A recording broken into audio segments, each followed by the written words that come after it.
श्री स्वामी समर्थ।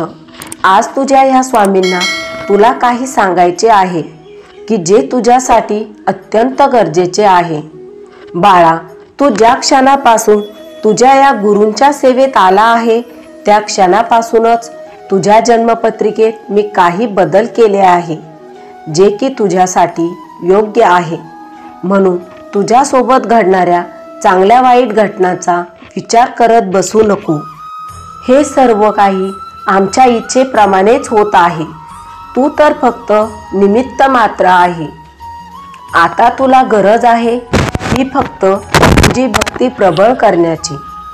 नामस्मरण करत असताना नामस्मरण असे कर की प्रत्येक क्षण हा शेवटचा आहे, कारण पुढच्या क्षणास आपण जगू की नाही हे माहीत नसते।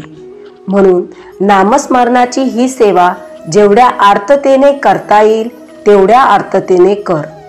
अरे वेड्या, तू नेहमी खंत करत असतो की माझी देवपूजा चांगली होत नाही, माझ्याकडून देवपूजेला वेळ देता येत नाही, माझ्याकडे चांगले देवघर नाही, मी चांगली ताजी फुले स्वामींना अर्पण करू शकत नाही, असे तुझे विचार चालू असतात।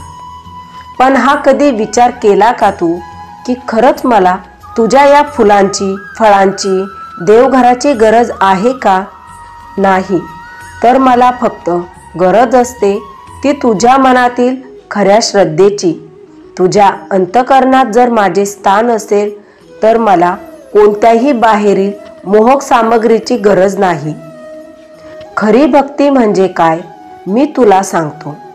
ते तू ऐकण्यास तयार असेल तर हो म्हण आणि शांतपणे पुढील आपला सुसंवाद ऐक। फार पूर्वीची घटना आहे। एकदा तुझे हे गुरु श्री स्वामी समर्थ महाराज विश्राम करत असताना बाळप्पा महाराज त्यांचे पाय चेपत असतात।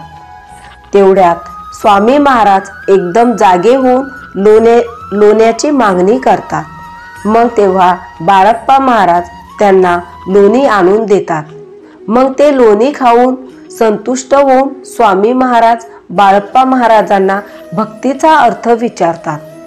तेव्हा बाळप्पा महाराज प्रांजळपणाने स्वामींवरच तो प्रश्न फिरवतात। तेव्हा स्वामी महाराज बाळप्पा महाराजांना म्हणतात की भक्ती म्हणजे ईश्वराला वाहून जाणे। आयुष्य हे आपले नसून ईश्वराचे मानून तन मन धनांनी केलेले समर्पण म्हणजे खरी भक्ती होय। दुसरीकडे एक गोसावी जलोदर रोगांनी ग्रस्त होता। त्या रोगामुळे त्याच्या पोटात सदैव कळा निघायच्या, परंतु तरीही त्याची द्वारकेला जाऊन द्वारकानाथाचे दर्शन करावे अशी तीव्र इच्छा होती। मृत्यूपूर्वी द्वारकेला जाऊन कृष्ण दर्शन करायचे असा निश्चय गोसावी करतो। मग तो द्वारकेत जाण्यास निघतो। तेव्हा द्वारकेला जाताना रात्री स्वामी महाराज संन्यासी रूपात गोसाव्याला दृष्टांत देतात आणि म्हणतात की तू अक्कलकोटाला ये। मग गोसावी थोड्या वेळ विचार करतो आणि अक्कलकोटाला येतो। स्वामी समर्थ महाराज त्याला पाहिल्याबरोबर विचारतात की क्यों द्वारकानाथ जा रहे थे ना, यहाँ अक्कलकोट कैसे पहुँचे?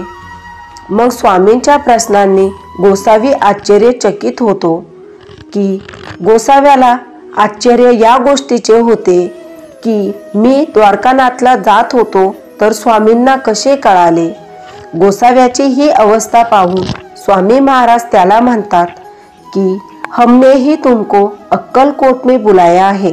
स्वामी महाराज म्हणतात खऱ्या भक्ताची तळमळ जाणल्याशिवाय आम्ही कसे राहणार।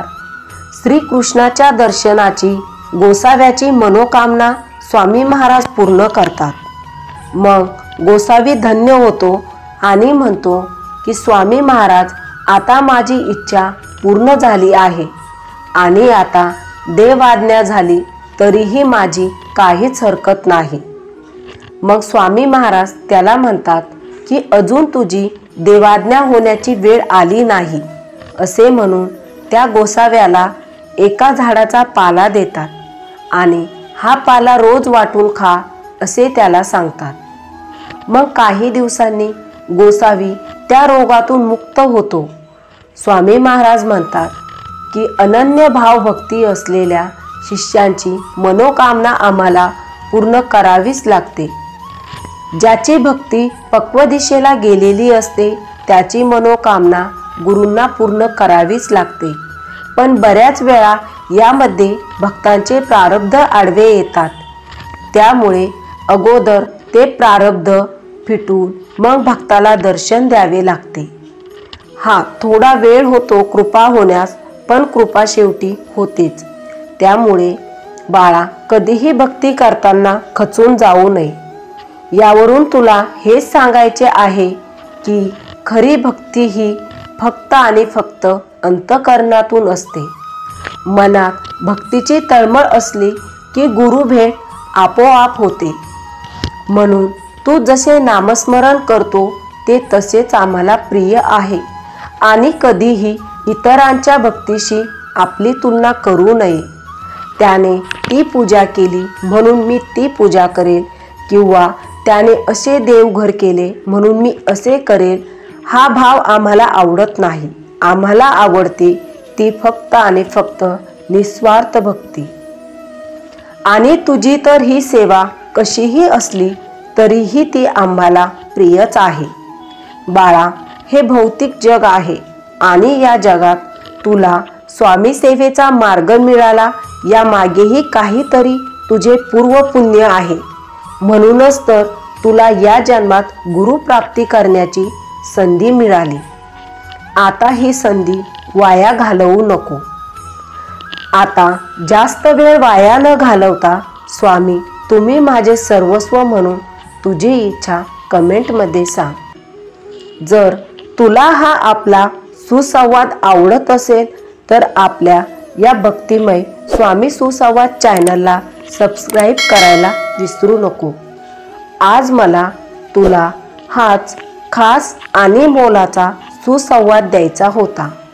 श्री स्वामी समर्थ। व्हिडिओ पूर्ण बघितल्याबद्दल धन्यवाद।